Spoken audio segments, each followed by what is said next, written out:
Welcome to the last and the fifth session of today. We had a very nice sessions, 4 sessions before this.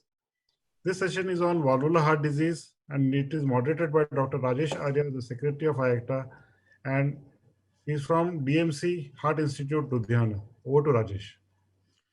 Thanks, Sandeep.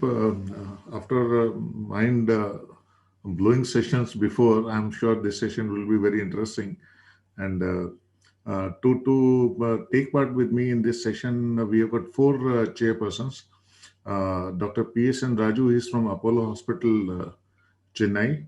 Then we have got Suresh Nair from Esther Hospital, Kochi. And we have got Dr. Amarja from Kamal Nayan Bajaj Hospital, Aurangabad.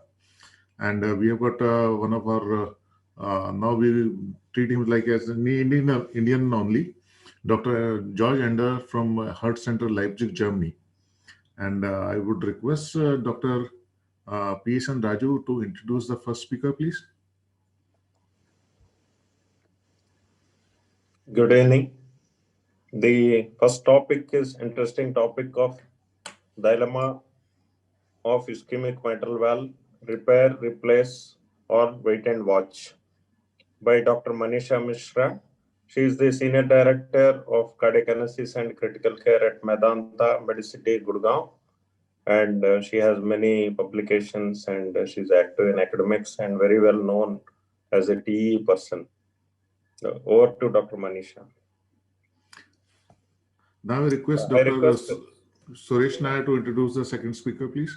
Yeah, I welcome the second speaker. Most of you must be knowing him, Dr. Saikat Bandyopadhyay.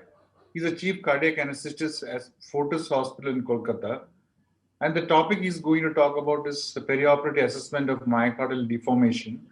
Does it really make a difference? I now request Dr. Amarja to introduce the third speaker. Good evening. May I introduce Dr. Suruchi Hasija, who is Additional Professor, All India Institute of Medical Sciences, New Delhi, and she is speaking on anticoagulation for cardiac surgery, bivalirudin. Now I request Dr. Rajesh to start the session. Thank you all the chairpersons for introducing the speakers. And speakers have done a lot of hard work in preparing their lectures. And we have mixed the seniors and the juniors both. There will be 3 lectures. We'll be requesting all the speakers to go one after another. And at the end of the 3 lectures, we will have an expert opinion with our 4th chairperson, Dr. Ender. And then the house will be open for questions and question answers and discussions. And if all the delegates or participants can put their questions in the chat box, we'll take the questions one by one depending on the time, and we'll have the expert opinion of all the chairpersons on that. So now I request the speakers to start their talk, please.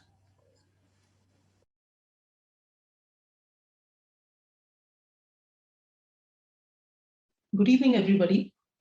Today, I'm going to talk on a subject which is of everyday relevance in the operating room. So this is dilemma of the ischemic mitral valve. Ischemic mitral valve, MR, is an important clinical sequelae of myocardial infarction, and it directly impacts the long-term outcome in these patients. These patients may present either acutely in cardiogenic shock after papillary muscle rupture or with symptoms of congestive heart failure, or it may even be incidental finding during an echo exam. Irrespective of the presentation of this ischemic MR, it poses a clinical challenge in terms of, so you see here, it's a very common sight in the operating room.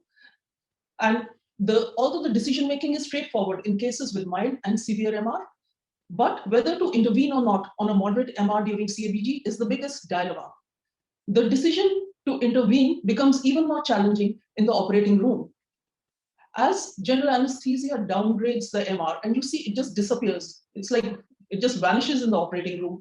And also that it's presumed that revascularization may improve the LV functions and thereby reduce MR. So that is also a presumption which adds to the dilemma.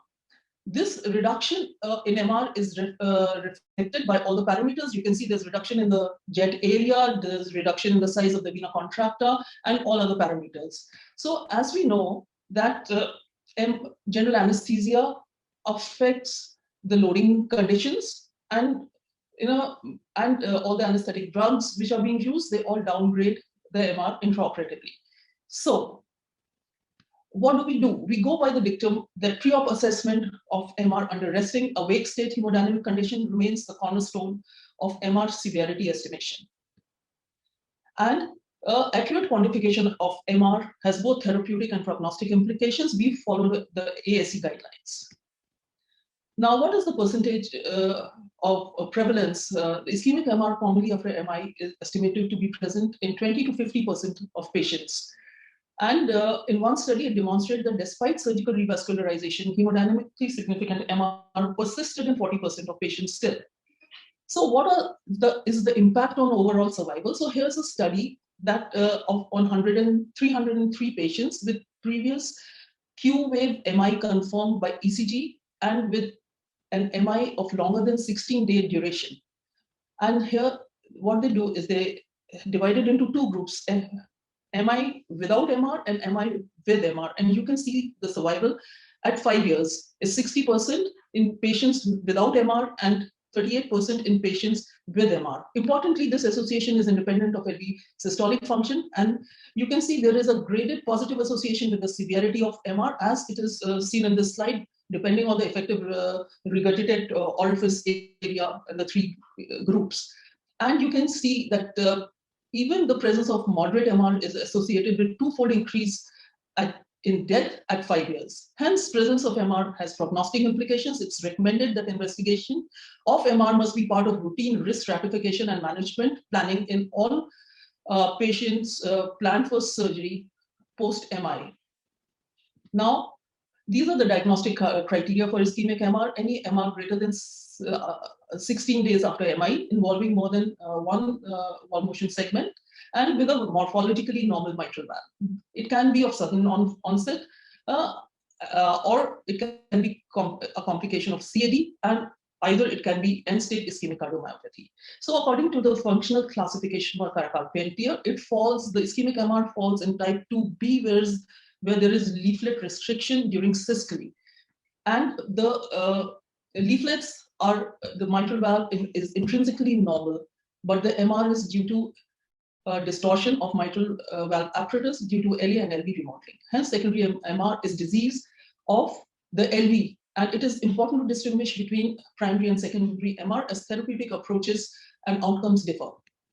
And here you can see that this is the orifice of the mitral valve, and the posteromedial scallop of the posterior valve is pulled down, and it's a very typical orifice of the ischemic mitral valve. Like you can see here, there's tethering of the posterior leaflet, and the posterior medial commissure is being pulled down.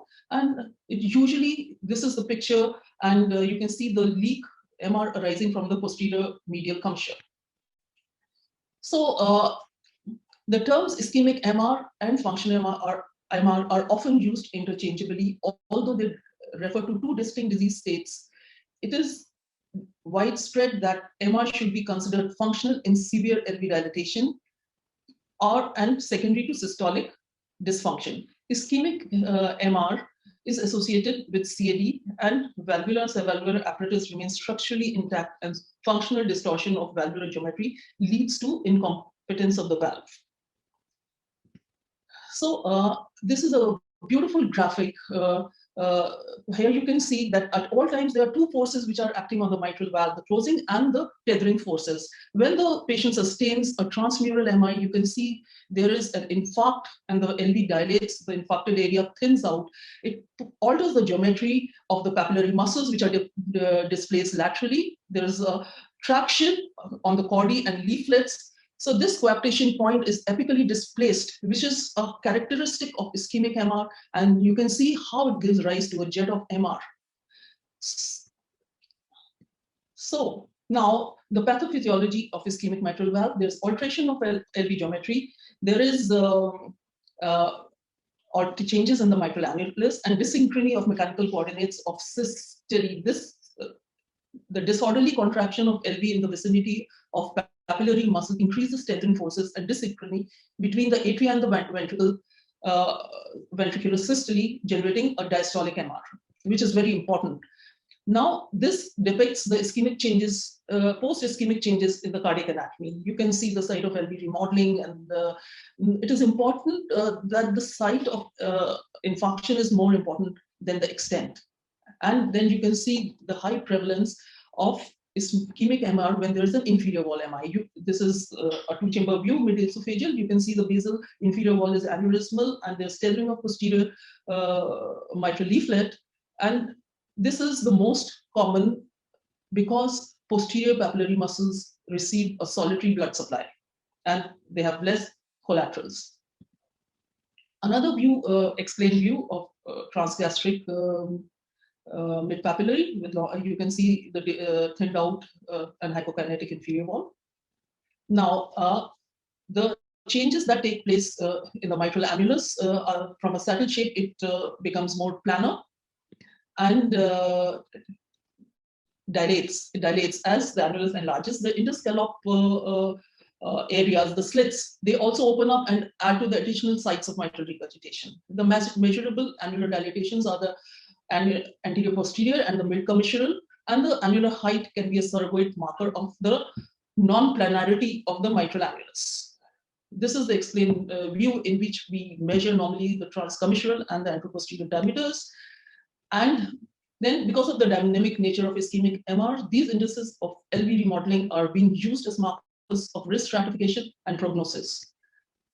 These 7 measurements are particularly useful for functional MR as they highlight the extent of changes in mitral valve apparatus resulting from LV remodeling. You can see here the indices of leaflet tethering. This is the tethering height is the distance from the annular plane to the point of coaptation. This is easy to measure and has prognostic implications. And the tenting area, which is the area between the triangle.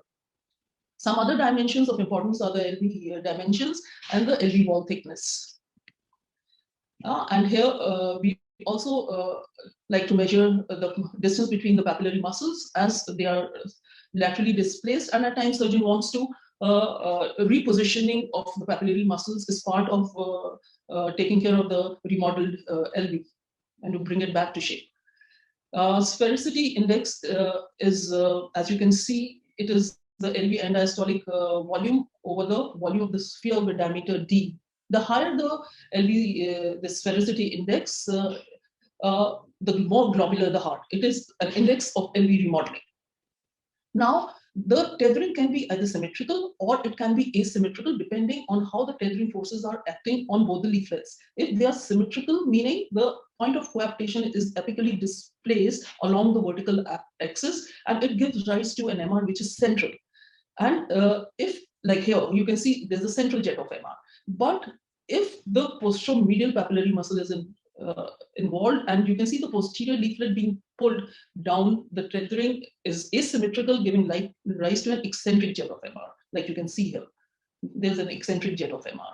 You can also see restriction of the anterior mitral leaflet. It is L-shaped or a hockey stick shaped. You can see this angle is because of tethering of the strut chordae, which is, it will also lead to a distortion of the mitral annulus, and at times you will see 2 jets of MR arising. Now, this is a case of acute MR following papillary muscle rupture. You can see on the posteromedial side, there's this papillary muscle which is coming in and out. And this is leading to severe MR. Even on the left-hand side image, you can see the ruptured papillary muscle coming in and out of the LA cavity. This is the velocity profile. And so that kind of patient would come in LV failure. So now predicting the outcome, ischemic MR could have 50% probability of failure under these are some of the parameters. The easiest and most dependable ones are the tenting height, more than 10 millimeters. There is probability of failure of repair. And even leaflet coaptation zone should be more than 7 millimeters. Now, challenges of intraoperative assessment of mitral regurgitation. The best therapy is still not clear. MR is not one component of the disease. There's severe LV dysfunction, there's coronary artery disease, and there is restoration of mitral valve competence is not curative. So as we can see here, according to 2012 guidelines, it was assumed that mitral valve repair alone was better because it had lower perioperative mortality, it improved survival, and there was better preservation of LV functions.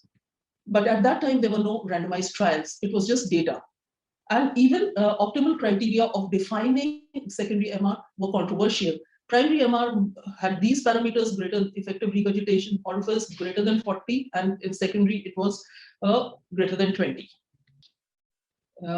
Now these are the new guidelines, and which have changed the definition of severe secondary MR, and it's equal in both primary and secondary. There are two important studies, randomized controlled trials, which came up in 2016. This is of mitral valve repair versus replacement in patients with severe MR and CAD. Mortality rate at 2 years was high in both the groups. There was no difference between repair and replacement in LV remodeling. The rate of recurrence of moderate or severe MR over 2 years was high in the repair group than in the replacement group.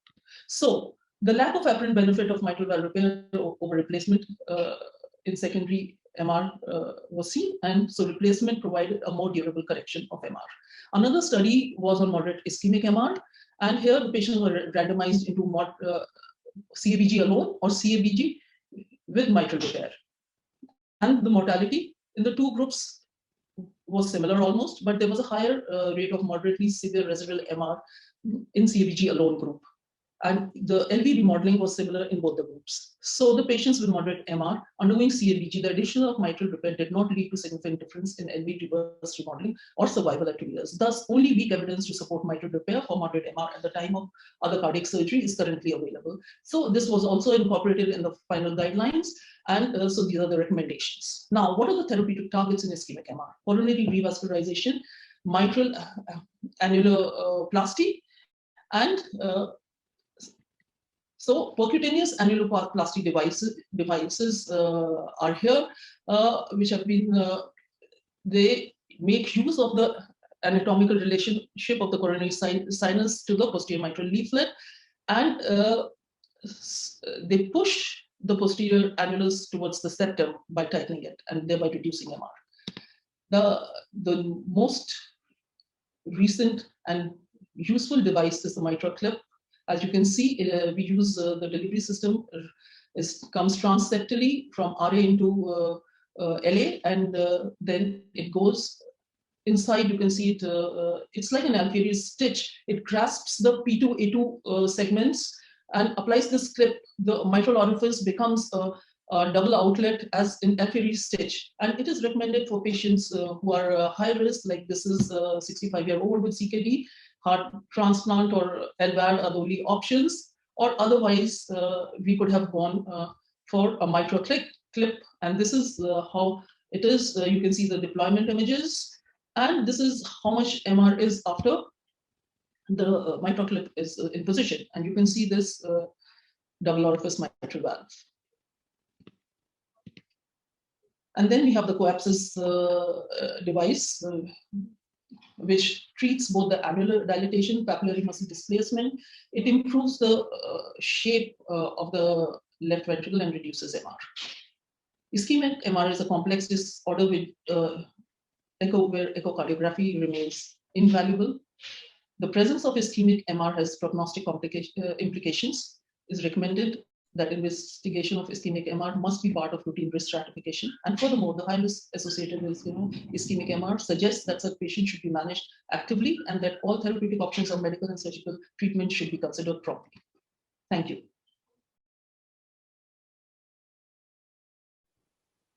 Very good evening to everyone, and thanks to the moderator and respected chairpersons. My topic tonight is perioperative assessment of myocardial deformation. Does it really make a difference? I do not have any disclosures. Now, why talk about a new modality? Is the basic question is about LV ejection fraction. We know that the assessment of LV performance is important because it assesses risk and it helps us guide anesthetic decisions. And LV dysfunction increases the risk of cardiovascular complications and death after surgery. So assessment of LV function is important, but if you use LVEF, it has numerous limitations, including subjective interpretation, geometric assumptions. But I think the most important limitation is more than 50% of heart failure patients would have preserved ejection fraction. So ejection fraction per se cannot be the singular modality for assessment of risk. Moreover, for assessment of RWMA, regional wall motion abnormalities, there will be considerable operator experience requirements, and it is subjective. So a reliable and reproducible quantitative measure of regional and global myocardial function was necessary for a long time. And myocardial deformation analysis is such a newer echocardiographic mode, which is objective, semi-automated, and gives a global and regional assessment of myocardial function. So how can you assess myocardial deformation? There are two predominant techniques. One is tissue Doppler, but the limitation of tissue Doppler, because it's angle dependent, while using a T probe in the operating room, because the T probe cannot move places like a transthoracic echo, the angle dependent nature of TDI is a limitation for its use in intra-op period. So we are going to focus on spectral tracking echocardiography, which is the angle independent non-Doppler newer technique, and it assesses the LV kinesis in three different axes: longitudinal, circumferential, and radial. Longitudinal is shortening from base to apex. Circumferential is shortening, encircling the short axis of the ventricle. And radial thickening is the thickening in the transverse direction of the myocardium from endocardium to epicardium. So what do you need for assessment of spectral tracking? So what you need is routine good quality 2D images in a mid-cerebral 4-chamber, 2-chamber, and long axis views recorded with clear 2 to 3 cardiac cycles of ECG. And then you should have a newer echo machine with which is having the image processing algorithms like the one in Philips machine that I use, the ACMQ, or automated cardiac motion quantification software, which assesses myocardial footprints or speckles, which is generated by ultrasound myocardial tissue interactions. And the spatiotemporal displacement of these speckles are tracked frame to frame over the cardiac cycle, and it gives assessment of global and segmental myocardial deformation. So in order to perform spectral tracking, what you need to do, the first step would be to identify the region of interest. So in this case, this is a 4-chamber view where the region of interest can be derived by setting 2 points at the 2 ends of the mitral annulus and the one at the apex. And the machine identifies the region of interest by itself. And the operator might have to correct, depending on how the endocardial border is traced, the operator might have to sort of accept it or correct it as necessary. So what it does is it helps assess myocardial strain, which is a unitless measure and is defined as a proportional change in length between 2 time points. And what happens in systole is that LV shortens in longitudinal and circumferential direction. So the strain derived, because the LV shortens, the value is negative, in contrast to radial thickening, because if you look at a short axis view and you assess the radial contraction in the radial direction, there's thickening of the myocardium. So the radial strain that is derived is a positive value. Now, for full assessment of myocardial deformation, both strain and strain rate, because amount of deformation and speed of deformation, both are important. So strain rate is a temporal derivative of strain. For a full assessment, you will need both the amount as well as the rate of deformation. So coming to normal strain values, just to remind you that most of the studies that has been done on strain echocardiography are done on spontaneously breathing healthy subjects using transthoracic echocardiography. And our assessment in the OR using a T is on anesthetized patients whose lungs are mechanically ventilated. So the values would be different. And what is important to note is that when strain is measured with T by using the same analysis software under similar conditions, results are highly reproducible in the operating room. So this is one of the our patients in the operating room. And once you set the 3 points, one point which is at the mitral annulus, posterior mitral annulus, another point at the aortic root, or at the aortic annulus, and the third point at the LV apex. In the mid-esophageal long axis view, you can achieve a strain, which is segmental strain. These numbers, which are color-coded, are seen over here. And the global peak strain is given as a number, which is minus 15.9. And similarly, you can have a strain value from the 4-chamber as well as the 2-chamber views. And when you combine all this different information, what you can achieve is a bullseye, which is the overview of the function of the entire LV. And you can see the bullseye can show the basal, mid, and apical zones. And you can see the entire picture of which gives you an idea of overall myocardial function in the different zones of the base, mid, and apex. And the most important number over here is the LV global peak strain, which is minus 15.2%, which is slightly less than normal. We'll come to what is a normal range for global longitudinal strain. Now, global longitudinal strain is the most commonly used strain-based measurement of global LV systolic function, and it is the average longitudinal strain of all LV myocardial segments. And this particular paper, the authors write, our experience with radial and circumferential strain analysis is that they are not sufficiently reproducible for routine clinical work. So we will stick to our discussion on GLS only.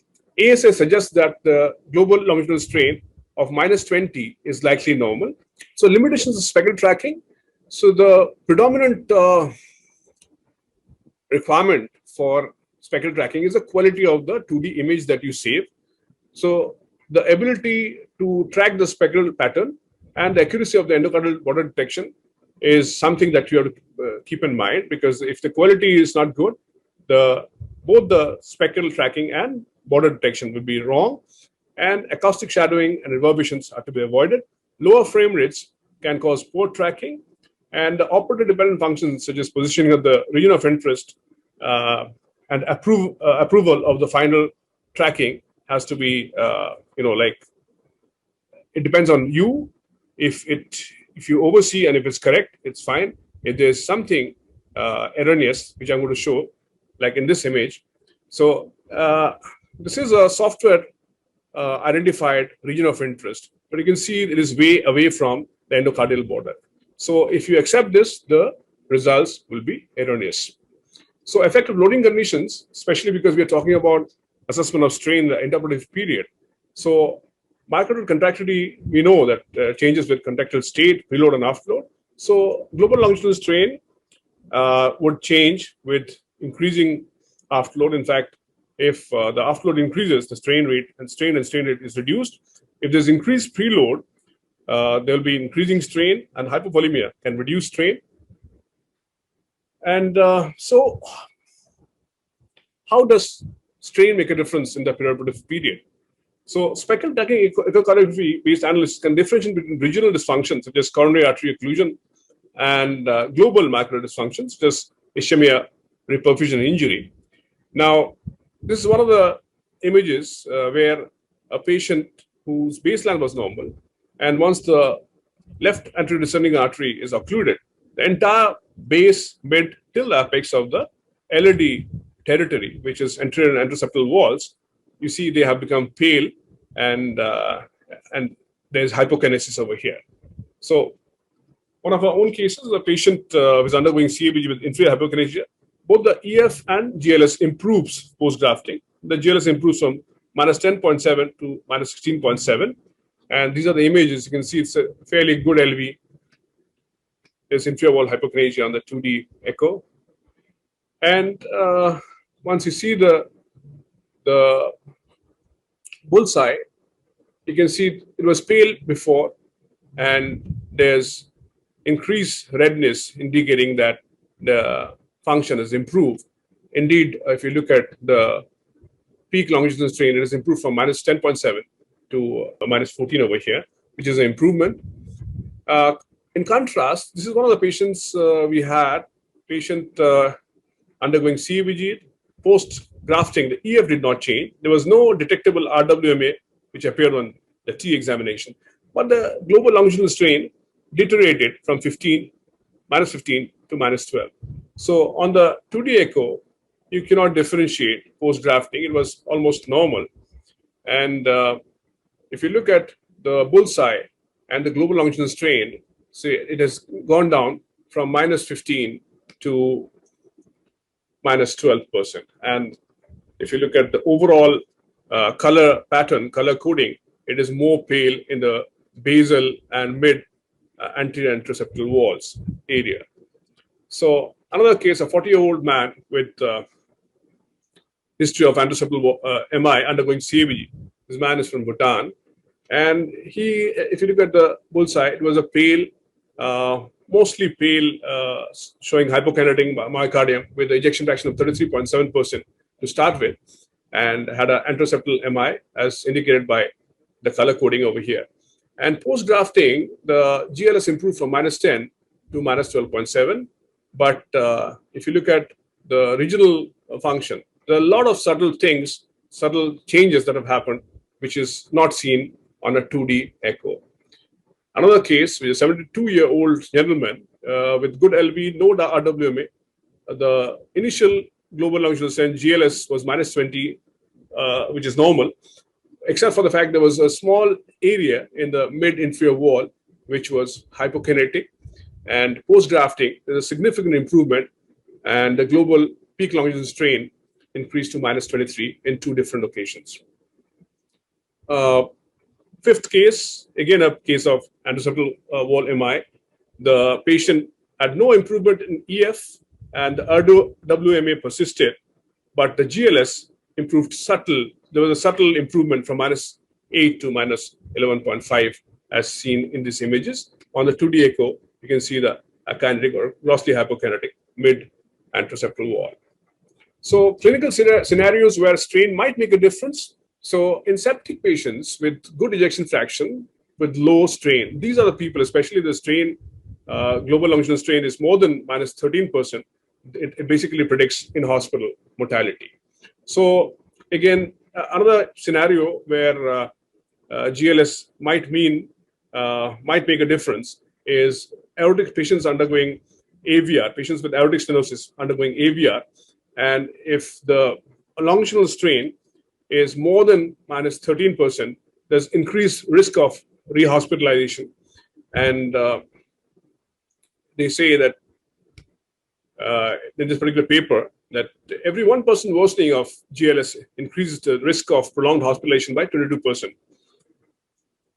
And because LVEF is preserved by left ventricular hypertrophy until late stages of aortic stenosis, LVEF cannot identify patients with subclinical myocardial dysfunction, whereas the global longitudinal strain, if it's more than minus 17% with patients with preserved ejection fraction, it indicates these patients are at high risk. So coming to RV strain, if you want a number for normal global longitudinal strain for the RV, it is minus 29%. The range is between minus 21 to minus 29%. And there are 2 methods of doing it. One is the free wall. The other one is calculating the entire RV, the free wall, apex, as well as a septum. And this is one of the cases that was undergoing CABG in our operation theater. And we assessed the same package, LV package. We assessed the RV and analyzed the RV global longitudinal strain. The value that came was minus 24, which is hypercontractile normal, compared to this patient who had a severe MR with enlarged LA and pulmonary hypertension. And if you look at the global longitudinal strain in this patient, you see the strain is minus 16.3, which is indicative of RV dysfunction. So to summarize quickly, so the take-home message will be specular tracking echocardiography has greater potential for intraoperative use. Strain measured with specular tracking echocardiography is angle independent and can measure 2 axes simultaneously. Myocardial deformation provides important quantitative information on global and regional myocardial function. This is a relatively new technique and more research will be required to identify the diagnostic accuracy of different strain and strain rate variables and their reproducibility in various disease states. Thank you so much. A very good evening to all listeners. I thank the IACTA Secretary for bestowing on me this opportunity to speak on the first virtual IACTA National Conference. Since this is the last session of the day, I'd like to conclude the proceedings of the session by narrating a short story. This story is on anticoagulation for cardiac surgery with emphasis on bivalirudin. There once lived an emperor who was the undisputed king of the land. He was acclaimed far and wide and went by the name of heparin. Heparin is the standard of care for anticoagulation in cardiac surgery. It has the advantages of having an established record of safety and efficacy, ease of its use, there being established monitoring systems for monitoring anticoagulation with this drug, reversibility with the magical drug protamine, and it being rather inexpensive. Then one day, the emperor's supreme reign was challenged. In spite of all the advantages, heparin has a few drawbacks. It has variable composition and activity. It requires a cofactor antithrombin 3 for taking effect, has unpredictable pharmacokinetics, binds non-specifically to other plasma proteins and endothelial cells as well. It causes platelet activation and dysfunction, depletes antithrombin during bypass, does not inhibit clot-bound thrombin, exaggerates the inflammatory response to bypass and surgery. Reversal drug protamine also has certain reactions ranging from hypotension to anaphylaxis to pulmonary hypertension. The T-half of protamine is short, 4.5 minutes, which leaves heparin effect unopposed postoperatively. So the combined effects of heparin and protamine can exacerbate bleeding in the postoperative period. But the more serious side effects of heparin are resistance, which can occur in 3 to 13% of patients, and the incidence of antigenicity in up to 20% patients, with the more ominous heparin-induced thrombocytopenia thrombosis syndrome occurring in 1 to 3% patients. The mechanism of induction of heparin-induced thrombocytopenia is the generation of heparin platelet factor 4 antibodies, which lead to platelet activation, aggregation, and thrombosis and thrombocytopenia. Realizing his shortcoming, the emperor summoned the knight, who emerged in shining armor. Bivalirudin was originally known as Hirulol. It is a 20 amino acid polypeptide. Its mechanism of action differs in that it is a bivalent, reversible direct thrombin inhibitor. Unlike heparin, bivalirudin binds to both the catalytic site and the fibrinogen binding site of thrombin, whereas heparin binds to the catalytic site of thrombin in the presence of antithrombin 3. And heparin can only bind to fibrin-bound thrombin, in contrast to bivalirudin, which can bind both free and fibrin-bound thrombin. This knight had superpowers to vanquish the enemy. So what renders bivalirudin an attractive heparin alternative? Its fast onset of action, it acts within 5 minutes. Its T-half is 25 minutes. It is eliminated mainly by a proteolytic mechanism up to 80% and 20% renally excreted. It is independent of hepatic function. It is not immunogenic, does not bind to plasma proteins, inhibits both free and clot-bound thrombin, does not require a cofactor like antithrombin 3 for effect, does not impair platelet function, and is associated with fewer bleeding complications, postoperative blood loss, and transfusion requirements postoperatively. The knight had limited experience, but had proven its mettle in adverse circumstances. Bivalirudin was introduced in 1990s. The first trial on patients undergoing percutaneous coronary intervention was published. The results were published in 2004. This was the REPLACE 1 and 2 trial, followed in 2006 by the Evolution On study, wherein bivalirudin was used and established to be a safe and efficacious anticoagulant for coronary artery bypass grafting on pump, valve surgeries, or concomitant surgeries. Also, the Evolution Off study, which published the results of bivalirudin in off-pump patients.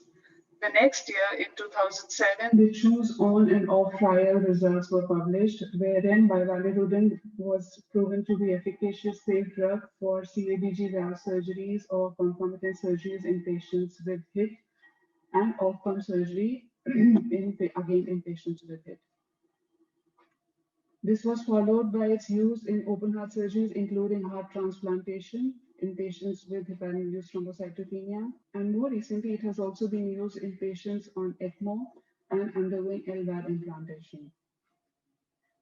Only recently, bivalirudin has also been tried and found to be safe for patients undergoing interventional vascular procedures, TAVI, and carotid endarterectomy. As of now, bivalirudin is approved for patients with unstable angina undergoing PTCA. It is also approved for patients undergoing percutaneous coronary intervention with provisional use of glycoprotein 2B3A inhibitors and in patients with HIT or at risk of HIT undergoing percutaneous coronary intervention. The recommended doses of this drug for cardiac surgery without pump are 0.75 mg per kg bolus followed by 1.75 mg per kg per hour infusion. Additional boluses of 0.1 to 0.5 mg per kg are administered if the ACT becomes subtherapeutic. It is also followed by increase in infusion by 0.25 mg per kg per hour. The target ACT for off-pump surgery is 300 seconds and the target bivalirudin blood levels are 6.5 mics per ml. For cardiac surgery on bypass, the bolus dose is 1 mg per kg followed by 2.5 mg per kg per hour and another 50 mg is added to the pump prime. The ACT targeted is 400 seconds or 2.5 times that of baseline. Additional 0.1 to 0.5 mg per kg boluses are administered if ACT becomes subtherapeutic, the target level of bivalirudin for on-pump surgeries being 10 to 15 mics per ml. The doses for ECMO are not standardized. A loading dose may or may not be administered. The maintenance infusion dose is around 0.1 mg per kg per hour. For pediatric cardiac surgery, the dosing protocols are same as that followed for adults. This drug has been used sporadically for children undergoing open heart surgery, heart transplantation, or VAD implantation in the presence of HIT. It has been proven to be a safe, efficacious anticoagulant not associated with formation of clots in CVV circuit, increased postoperative chest drainage, or major bleeding. There has been a single RCT on 50 children aged 1 to 12-year-old undergoing open heart surgery. Although the same dosing protocol was used, but the main dose found to be was 1.7 mg per kg followed by 3 mg per kg per hour infusion. The higher dose requirement was attributed to the higher target ACT level, which was 480 seconds, and the use of conventional ultrafiltration, which increased drug requirement by up to 20%.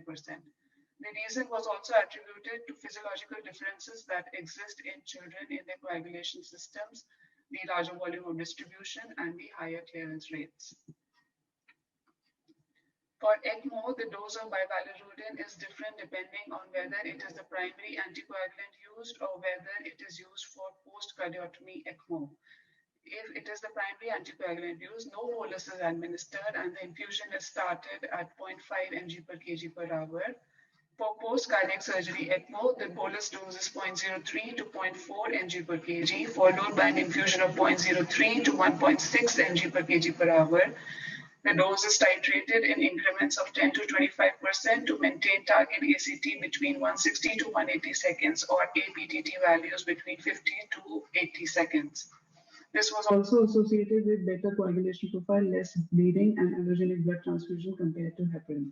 For VAD, the initial bolus dose is 0.3 mg per kg per hour, which is titrated to maintain APTT between 70 to 100 seconds. The conduct of bypass anesthesiology strategy and surgical strategy differs when bivalirudin is used as the anticoagulant. The flush solutions contain 0.1 mg per ml bivalirudin. Blood is added to the pump prime just before commencing bypass to ensure bivalirudin levels are not depleted on coming in contact with blood. The point of paramount concern is the avoidance of stagnation of blood in the CPB circuit, as this can rapidly deplete local concentrations of bivalirudin, which triggers the coagulation process. The potential areas where blood can stagnate are the shunt lines, the cardioplegia circuit, and the hemofilter. For this, all shunt lines, all shunt lines, for example, from the oxygenator or the arterial filter to the cardiopulmonary reservoirs are temporarily unplanked every 20 minutes to allow fresh anticoagulated blood to pass through. Blood in the cardioplegia circuit should also not be allowed to stagnate in the period between the cardioplegia delivery schedule. This is 20 minutes for St. Thomas solution and 60 minutes for Del Nido solution. The alternate strategy could be to use crystalloid cardioplegia instead of blood cardioplegia like custodial. Frequent suctioning of blood pools from surgical cavities such as the pleural and pericardial cavities should be done every 20 minutes. And the blood level in the heart shell venous reservoir should be kept at a lower level to ensure rapid turnover of anticoagulated blood. The other strategy could be to store excess blood in citrated blood bags or use a cell saver, in which the anticoagulant is CPD or sodium citrate. The pressure gradient should be monitored across the oxygenator, which can give an early indication of inadequate anticoagulation and possible clot formation. The use of conventional or modified ultrafiltration when this drug is being used is controversial. The molecular weight of bivalirudin is around 2000 daltons, and it can pass through hemoconcentrators with pore size 60 to 65,000 daltons to the extent of almost 50%, and this reduces its T-half by 1/5.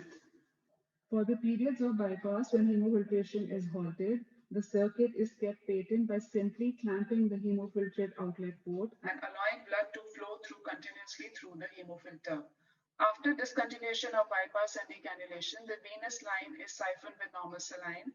The circuit is kept on recirculation by connecting the arterial and venous cannulae, and bivalirudin infusion is continued at the same rate in the circuit till the patient is stabilized in the ICU. Alternatively, another 50 mg of bivalirudin can be added to the circuit and repeated every hour. The ACT becomes comparable to baseline after 2 hours of cessation of infusion, which equals almost 5 T-halves of the drug. And with the use of this drug, lesser chest tube drainage and blood transfusion requirements have been noted. This was attributed to the differences in kinetics of thrombin generation, which is different than with heparin. It causes less profound and shorter lasting inhibition of platelet function, clot formation, and retraction compared to heparin. There is no established monitoring system when using bivalirudin as the anticoagulant. It is recommended that anticoagulation be monitored every 15 to 30 minutes. The routine anticoagulation monitors, ACT and ACT plus, can be reliably used with bivalirudin. The ideal monitor to be used is the E-carrin clotting time, in which the activator used is E-carrin, which is a snake venom that converts from prothrombin to mesothrombin. The other anticoagulation monitoring that can be used are prothrombin time, APTT, thrombin time, and anti-2SS. And more recently, the viscoelastic coagulation tests like thromboelastography and ROTEM can also be used with bivalirudin. But this knight was fastidious in his habits. So what are the limitations of bivalirudin? There is no standard monitoring system. There is no antidote. It is relatively high in cost. It mandates increased vigilance and frequent anticoagulation monitoring. We need to adjust the perfusion and surgical strategies. There is propensity for clot formation. Therefore, stasis has to be avoided in all components of the CPB circuit. Extra dose is required if ultrafiltration is performed. Extra time is expended on ensuring hemostasis postoperatively, and the dose needs to be adjusted in renal dysfunction. The king therefore ordered the knight to retreat when peace prevailed. So bivalirudin is not suitable as a routine anticoagulant for cardiac surgery. It may be used as a heparin alternative in instances when heparin cannot be used. Alas, the aged and much beloved emperor, who was considered immortal for having tasted ambrosia, continued to rule. Thank you.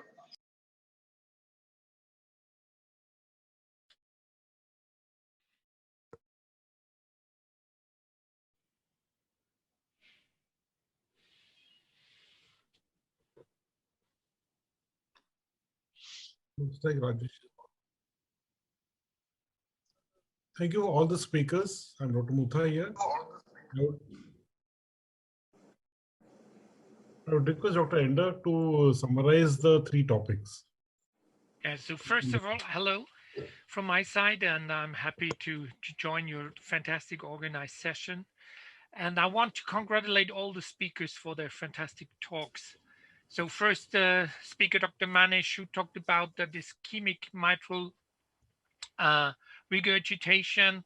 You showed really very nice graphics and pathophysiology animation. That was great.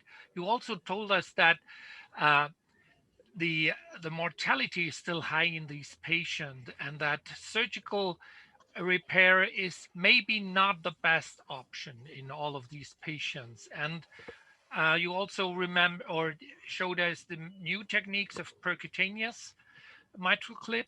And I just want to add that there's still or already another device on the market, the Pascal device from Edwards, compared to the mitral clip. And then Dr. Seikat, I really enjoyed your talk about the speckle tracking and the strain rate. And you also showed very nicely examples with that speckle tracking and strain. Although I'm not really a very expert in that thing, I think that the clinical role still has to be defined to use it really in routine base. And finally, Dr. Suruchi, that was really very nice, that talk. And you give us really practice guidelines about the dosage and the handling. And that was really very, very delighting. So when you also mentioned that it is more complex to handle bivalirudine than heparin in the CPB cases.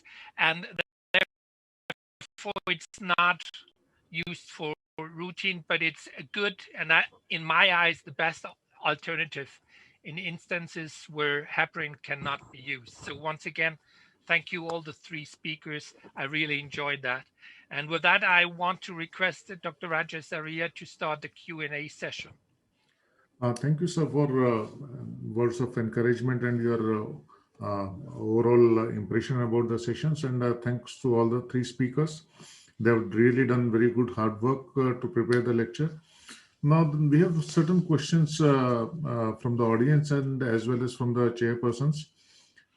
First of all, I just want to ask Dr. Manisha, the first speaker, if the patient is on IABP, would you like to give value to the MR level depending on the IABP on and off? Yes, most certainly.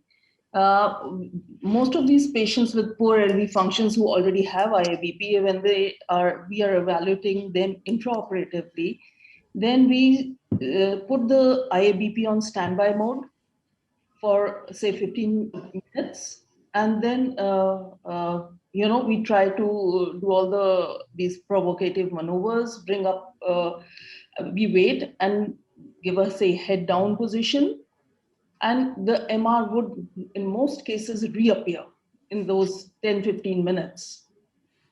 Okay. So now we have got a question from 2-3 questions by Dr. Sanjeevni Inamdar.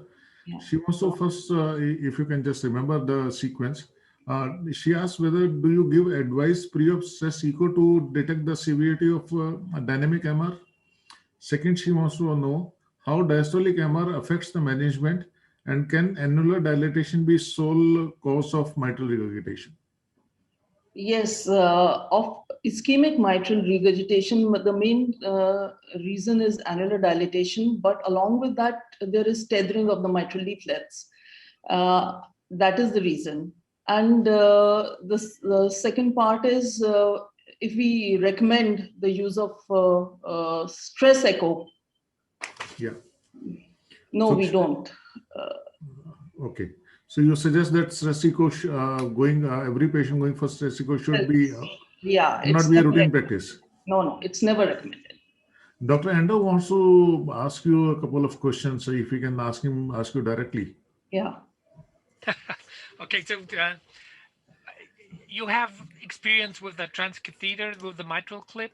Do you have any exclusion criteria? So when don't you use the mitral clip? It has to do with the LV, the orifice dimensions and all.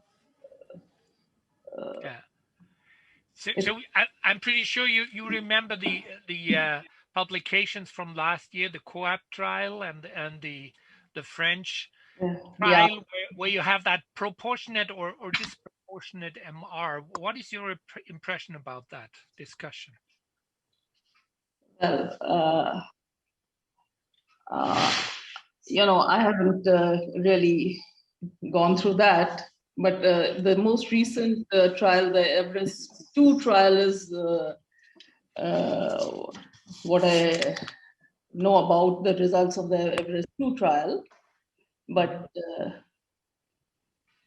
it'll be interesting to tell us about the proportionate and disproportionate MR. Okay, no, it's just an ongoing discussion. I just want to hear your thought about that, so don't worry about that. That's fine. Dr. Anil Sant wants to ask whether you have any experience of mitral wall assessment when the patient is posted for catheter wall replacement. Do you do some specific things for the catheter wall replacement of the mitral wall? We have experience with mitral valve-in-valve replacement of about 30-35 patients.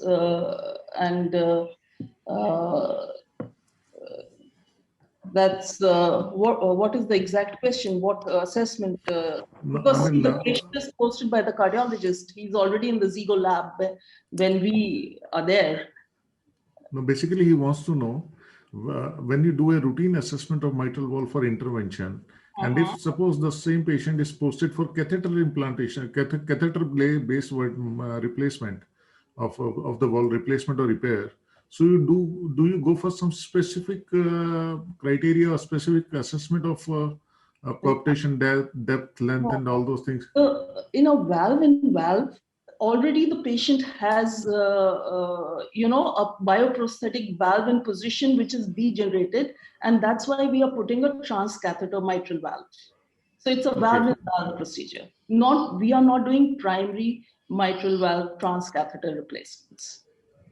Now there's a question by Dr. S.K. Deshpande, and I will add to his question my query also. He started whether the echo decides intervention in ischemic MR, and my supplementary question to this is whether 3D echo really makes a difference, or a 3D echo is a must for mitral wall repair assessment. No, I don't think it's a must for secondary MR. 2D is good enough. And now the first part of the question, whether PE decides. It should be, we always prefer that we go by the preoperative diagnosis of MR. If it is severe, we just go ahead and replace the valve. Okay. Dr. Ender wants to ask Dr. Sekat, what are the clinical impact of strain rate intraoperatively? Would you do will it do any difference if the EF is fine but the strain rate is low? What he means to say by that, if the strain rates are low but the ejection fraction of the patient is fine, so does it make any difference, or do you value it, or how does it change the management of patient? So if the EF is fine but the strain is low, it basically implicates that there's a subclinical abnormality in that particular myocardium, which might need to be addressed. But the issue is, like in the perioperative period, there's so many factors that affect contractility: preload, afterload, the inotropes. So I think there was another question from Dr. Suresh Rao. He asked a similar question.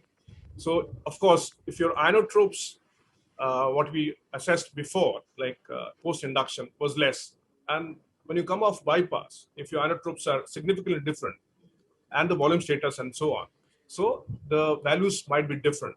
So it is important, if you have a number which is less compared to before, then it is important to go in the post-op period when the patient is off inotropes and the hemodynamics is stable, and then check the number, whether it tallies. Okay. Yeah. Another small quick answer by you. Dr. Sanjeevani wants to know whether there is role of global longitudinal stains in the patient of HOCM. Yes, absolutely. I think the reason the question was asked is because it's a hypertrophied heart. And for a person who is non-pathological, for example, if you have an athlete who has a LVH, so that hypertrophy is physiological because of demand. And in that particular heart, the EF is preserved, but the GLS is normal. But compared to that, if you have a HOCM, the EF will be normal, but the strain will be low. Okay, So now, that can differentiate. a couple of questions to the last speaker. See, the heparin changed the scenario and start with the invent of heparin, the cardiac surgery started. Without heparin, we could not ever even think of cardiac surgery. So, if you have now the scenario is changing, we are moving from heparin to biliverdin. So, do you have any experience or any data whether this reduces the postoperative bleeding in patients versus heparin patients? Yes, even though we don't have a reversal agent with this drug, but the bleeding in the postoperative period has been found to be less. Even the allogeneic blood transfusion requirements have been found to be less with bivalirudin.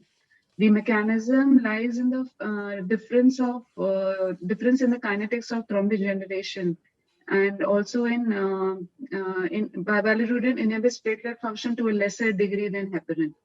The effect on anticoagulation is more profound with heparin, longer lasting.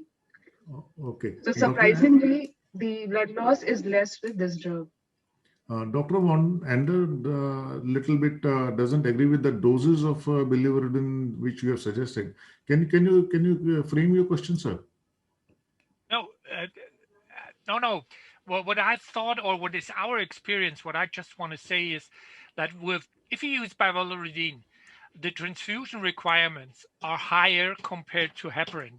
Would you agree to that? My experience is more with children with this drug, and a few cases only in adults. And we did not find more blood loss or more transfusion requirement with this drug. Paradoxically, it was less than with heparin. And any comment from Dr. Raju or Dr. Nair or Amarja, please?